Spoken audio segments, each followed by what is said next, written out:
Two young girls murdered one of their mothers. It's a crime that captured New Zealand's attention for over half a century. Why did Pauline Parker and Juliet Hulme do it? When I was 15, I committed a crime as an accessory. I was involved. What was the specific crime? I helped someone kill another person.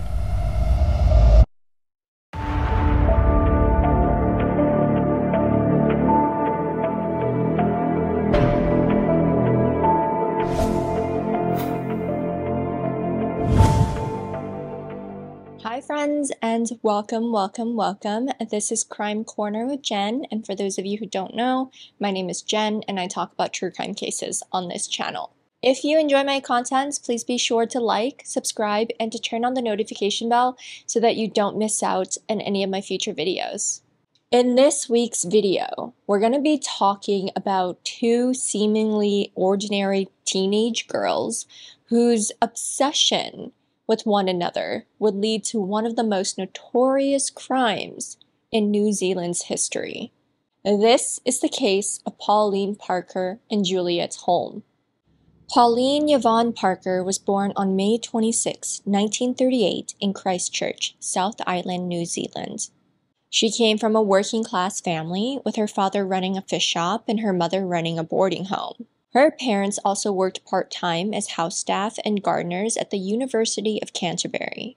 Growing up, Pauline would go by her mother's surname, which is Reaper. However, the court would later discover that her parents were never married, so they would only recognize Parker as Pauline's official surname. As for Juliet Marion Hulme, she was born on October 28, 1938 in Blackheath, London. However, the Hulmes would emigrate to New Zealand in 1948. Juliet was actually the daughter of Dr. Henry Rainsford Hulme, a physicist who had helped to build the first British hydrogen bomb. Juliet's father was quite a big deal in his field, so he would end up securing a pretty senior and official role at the University of Canterbury.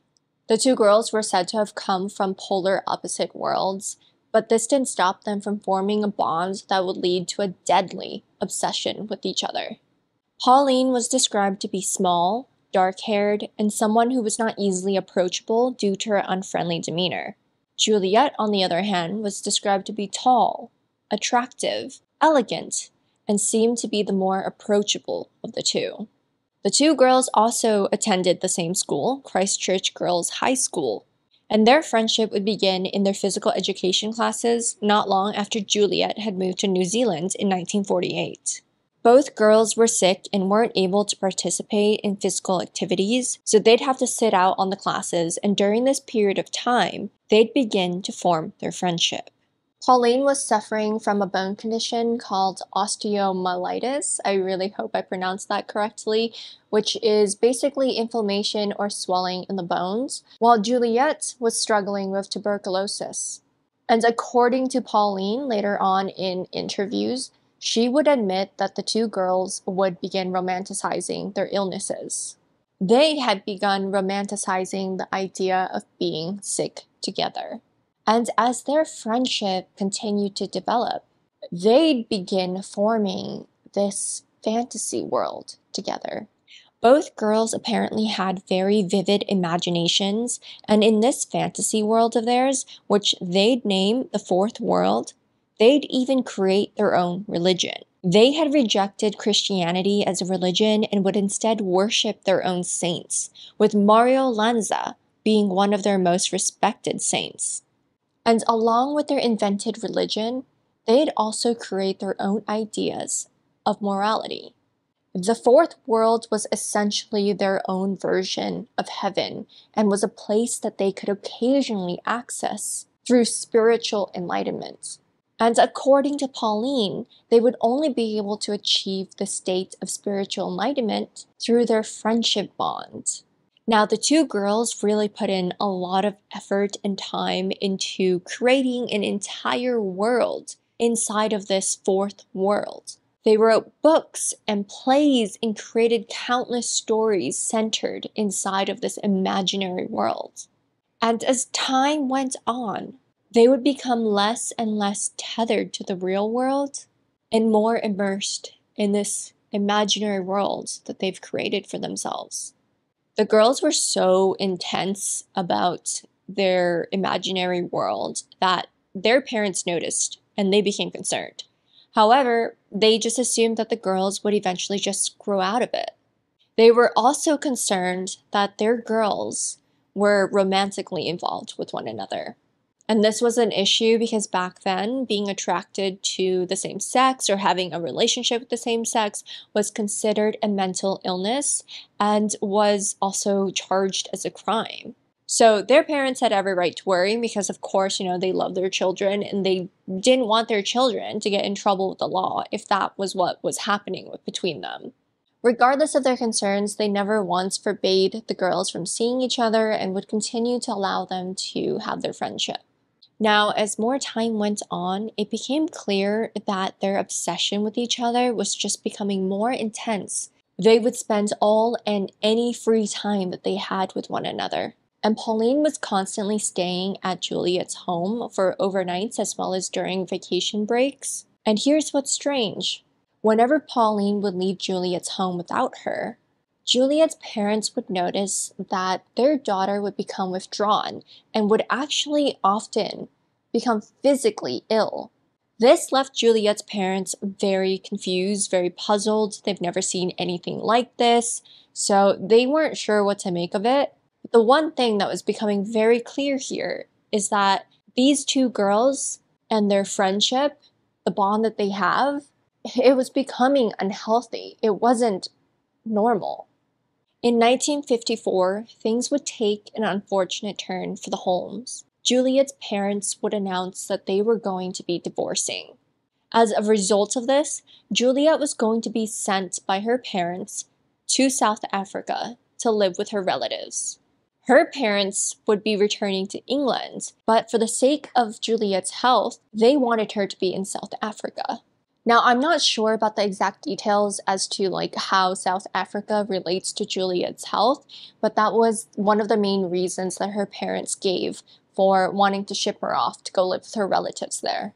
So, as I mentioned, things were not well for the Hulmes family. Juliet's father had been forced to resign from his prestigious senior official role at the university, and Juliet's mother had been caught having an affair with another man. And with their reputation absolutely just smashed in New Zealand, both of her parents declared that it would just be impossible for them to continue their lives in New Zealand, and it would be impossible for Juliet to remain there while they moved back to England. However, I'm assuming that Juliet was very, very vocal about how unhappy she was about this change in their lives. So they seemed open, actually, to having Pauline move to South Africa with Juliet. But while the Hulmes were open to this arrangement, Pauline was sure that her mother would never allow it. The two girls were beyond devastated by the idea of being separated from one another. So they would decide to hatch a plan together that would ensure that they would never ever have to be apart.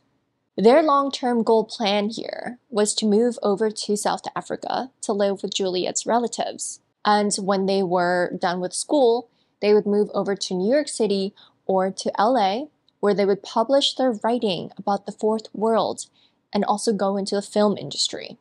But in order to make this dream a reality, they were convinced that the one thing they had to do in order to make it come true was to remove the one obstacle standing in their way, Pauline's mother. This is when Pauline and Juliet would decide that it was time to remove Pauline's mother, Honora, from the picture entirely. In her diary, Pauline described June 22nd, 1954, as the day of the happy event. The two girls would invite Pauline's mother out for a seemingly innocent walk together at Victoria Park.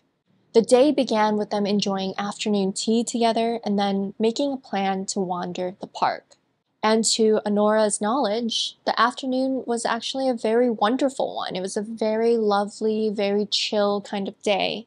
But little did Honora know that her daughter and her daughter's best friend had a sinister plan laying in wait for her.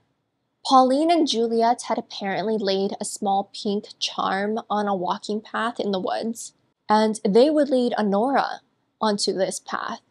While walking down this path together, Honora would catch a glimpse of that pink charm, and she was curious. She's like, hey, what's this? She bends over to pick it up. And this is when Pauline creeps up behind her mother with a brick encased inside a stocking, and she brings that brick down onto her mother. The girls had apparently taken turns smashing this brick onto Honora. And according to autopsy reports, Honora would be hit over 20 times with this brick.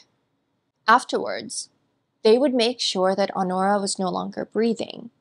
And when they made sure that she was surely dead, the two girls would run back to the tea kiosk that they had afternoon tea at earlier that day, and they would tell the owner of that shop that Pauline's mother had tripped and fallen on the walking path and had hurt herself. The authorities would quickly be called, and the shop owner would run into the woods to the walking path where Honora was, and he would find her body. And upon discovering Honora's body, the girl's story of accidental death would quickly fall apart. Honora had major lacerations all over her face, her neck, her head, and even injuries to her fingers. It was impossible for her to have done that by just tripping and falling. When the detectives arrived, one detective would even comment that Honora had looked like, and I quote, had been attacked with an animal ferocity seldom seen in the most brutal murders. Authorities would then also find the blood-covered brick nearby, just tossed into the woods. It became very evident to all parties involved that this was not an accident. This had been an intentional crime of absolute evil. Pauline and Juliet would be arrested and taken into custody that very day. And at the time of their arrest, Pauline was 16 years old and Juliet was 15. They were so young, but they had just committed one of the most gruesome murders in New Zealand's history. Their trial, their crime, and the two girls themselves became a sensation in New Zealand. Everyone wanted to know who these girls were and why they did what they did. There was also a lot of speculation about the girls' relationship, with many people believing that it was more than just a platonic one. And again, don't forget that back then, being involved in a same-sex relationship was considered a crime. Both girls would deny this accusation, and there was no concrete proof of it. So eventually, the accusations and the potential charges were dropped. Then, there was speculation about their insanity, because who in their right mind would be capable of doing such a horrible thing, especially to their own mother? The prosecution also managed to get their hands on Pauline's diary, and there was one entry that would read, "Why could mother not die? Dozens of people are dying all the time, thousands. So why not mother and father too?" Then there were also entries about the exact plan that Pauline and Juliet had hatched to murder Honora. Pauline had even described in her entries just how, and I quote, thrilled she and Juliet had felt about this plan. Naturally, we feel a trifle nervous, but the pleasure of anticipation is great. We decided to use a rock and a stocking rather than a sandbag. We discussed the moiter. I feel keyed up as if I were planning a surprise party. Now, here's where things get interesting. Pauline and Juliet's defense team would make a statement saying that the two girls had been caught up in folie à deux. I really hope I'm pronouncing that right. If I didn't, I'm very sorry. But this literally translates to madness between two.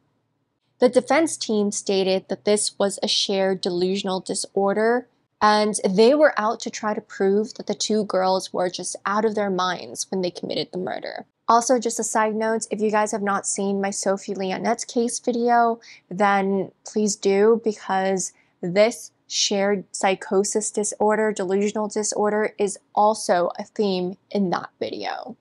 So Pauline and Juliet's defense counsel, Brian McKelland, would state, "The problem was they'd both confessed to it, and the only defense we had was insanity. But how could we find the two of them insane? And then this chap, Reginald Medlicott, comes along with this wonderful idea that they could have folie à deux. So we went with that." Pauline and Juliet would be found guilty for the murder of Honora Reaper. They would be sentenced to a detention during Her Majesty's pleasure. This is apparently a special sentence for criminals under the age of 18, and the duration that they're supposed to spend in prison is entirely up to the judge. The two girls were too young to be considered for the death penalty, so the judge would only end up giving them 5 years. Now, I understand that Pauline and Juliet were considered children at the time of the crime, but I am really surprised by just how little time they received for this. And you know, after the 5 years that they served, both girls were released and they just went on with the rest of their lives. When they regained their freedom, Juliet apparently moved over to Italy to be with her father, while Pauline was kept on a 6-month parole period while in New Zealand. After their release, Pauline and Juliet just went their separate ways. They went on to establish completely separate lives. And there were reports that they were forbidden to speak to one another by the judge, but actually no, there was no one to forbid them from making contact with each other. But it seems like the two girls just moved on with their lives and never once reached out to the other because they just drifted apart. Pauline would end up changing her name to Hilary Nathan, and she would move over to the UK and live a pretty reclusive life. She ended up becoming devoutly Catholic and would spend her free time teaching young children how to ride horses. And according to Pauline's sister, and yes, Pauline actually did have an older sister named Wendy, Pauline very much kept to herself after her release and just really sought out a very quiet and solitary life. She also apparently deeply regrets her actions. And according to Wendy, Pauline committed the most terrible crime and has spent 40 years repaying it by keeping away from people and doing her own thing. After it happened, she was very sorry about it. It took her about 5 years to realize what she had done. Juliet, on the other hand, lived a very different lifestyle. During her adulthood, Juliet would move over to the US, she would spend some time there, and then she would move over to the UK, and then eventually she settled for a life in Scotland. She would grow up to live the life that she and Pauline had dreamed for themselves. After changing her name to Anne Perry, Juliet would end up becoming a best-selling murder mystery book writer. But this was only discovered after the 1994 release of a film called Heavenly Creatures. After this film had been released, journalists were so intrigued about what happened to the girls after their release, so they managed to track down both Pauline and Juliet, and they were surprised to find out what Juliet was up to. Juliet, who is Anne Perry, she wasn't just a murder mystery book writer, she was also a murderer. And whenever she was asked by reporters or journalists about whether she regrets or ever thinks about what she and Pauline had done, she would tell them the following: "I would just torment myself, and that wouldn't help anyone." She would then also describe Honora to be someone she barely knew. Which to me, honestly, is a little bit wonky because she was your best friend's mother. You knew this woman for years. How could she be someone you barely knew? Considering what you did to this poor woman, I would think that you would have more empathy. The way that she talks about it, about Honora and what happened to Honora, just irks me. It's very much sounding to me like she's kind of saying, oh, you know, what's done is done. It's in the past. So like, I don't think about it anymore because it's inconvenient to think about it. And also like, I barely knew this woman. That was my best friend's mother. Like that just sounds so, I don't know. It sounds so cold. It sounds so unsympathetic. I don't know. It just rubs me wrong hearing her statements about it. Juliet would also insist that while she and Parker were obsessed with each other throughout their friendship, they were never ever romantically involved in any way. Now, according to my research, in April 2023, Juliet would pass away at the age of 84, so not too long ago. As for Pauline, she is still alive and she is still living her life in a small and secluded town in England, and she seems pretty happy and content with that. And that does bring this case to a close. I'd honestly love to hear your thoughts on this case because in Pauline's case, I do believe that she is very remorseful for what she's done to her mother and that she deeply regrets it and thinks about it often. I mean, she's taken up religion, she's taken up living a secluded and quiet, solitary life because of how remorseful and terrible she feels for what she's done. As for Juliet, I am very surprised about her career path and the fact that she just sounds so cold about what she did. I don't know, I feel like there's a little bit of a lack of empathy or remorse coming from Juliet, but that's just my 2 cents. So yeah, I would love to hear what you guys have to think. This does bring the case to a close. Thank you so much for tuning in to another week of true crime with me.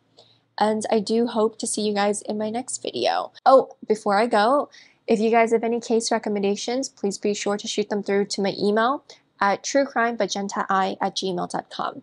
Thank you so much, guys, and I hope to see you guys next week. Bye.